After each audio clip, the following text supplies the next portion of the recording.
এখানে কি মারা যাবার লটারি চলছে কপাল? সব দোষ এই চরণে।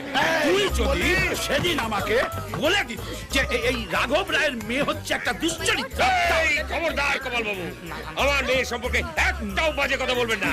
আর আপনার ছেলে কি হিমালয়ের সাধু না বৃন্দাবনের যোগী? ঠিক কথা, সব তো তোর রাজু। আমার ছেলে পালিয়েছে তো তোর, তুই কেন সেদে সেদে জয়ের সঙ্গে টিনার বিয়ে দিলি? একদম ঠিক কথা বলেছিস চরণ। কি রে চরণ, আমি তোর উপকার করতে চেয়েছি আর তুই আমার পেছনেই বাস দিচ্ছিস। ওই বাঁশ আমি তোর পেছনে ঢুকিয়ে দেবো।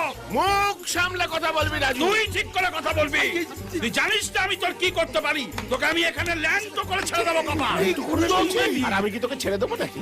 তোর মুখে ফুলচন্দন দেবো, তোর ধুতি খুলে ব্যানার বানাবো। সব দোষ এই ঢ্যামনা বুড়োটা।